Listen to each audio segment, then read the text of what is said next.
جہاں پر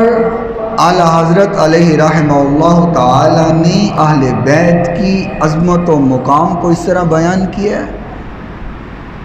وہاں پر یہ بھی فرمایا اسی جلد 29 جلد کے صفحہ نمبر 264 کے اوپر فرمایا وَمَن يَكُونْ يَطْعَنُ فِي مُعَاوِيَةَ فَذَاكَ قَلْبٌ مِّن كِلَابِ الْحَاوِيَةِ۔ اعلیٰ حضرت نے فرمایا، توجہ رکھیے گا، دل کے کانوں کو کھول کر کے سنیے گا، فرمایا وَمَن يَكُونْ يَطْعَنُ فِي مُعَاوِيَةَ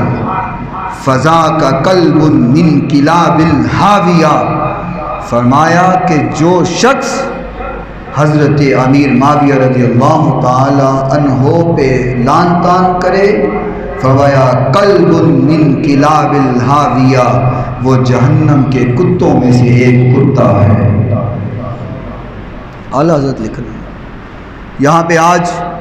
اگر ہم حضرت امیر معاویہ کی عظمت بیان کریں تو لوگ کہتے ہیں لو جی لو تسی تے اہل بیت کے خلاف بول رہے ہو، اگر اہل بیت کی بات کریں تو کہتے ہیں اچھا تم امیر معاویہ کے خلاف ہو گئے۔ میں نے کہا نہیں، تیری غلط فہمی ہے، تجھے سبق کسی نے غلط پڑھایا ہے،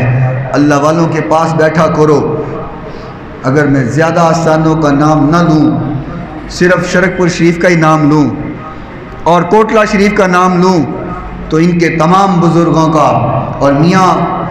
شیر ربانی علیہ رحمہ اللہ تعالی، میاں جمیل صاحب کا عقیدہ، میاں تنویر صاحب کا عقیدہ اور دیگر بزرگان کا عقیدہ اگر آپ کے سامنے بیان کروں تو وہ کہتے ہیں اگر کوئی شخص کسی ایک صحابی کے خلاف بھی بولتا ہے، نہ اس کے فرض قبول ہوتے ہیں نہ اس کے نفل قبول ہوتے ہیں۔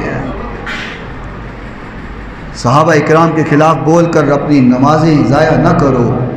فرمایا اس کے فرض بھی قبول نہیں ہیں، اس کے نفل بھی قبول نہیں ہیں، وہ پانچوں نمازوں کے ساتھ اشراق تہجد بھی پڑھتا رہے، اوابین کے نوافل بھی پڑھتا رہے، لیکن اگر صحابہ کے خلاف ہے اس کی کوئی عبادت قبول نہیں۔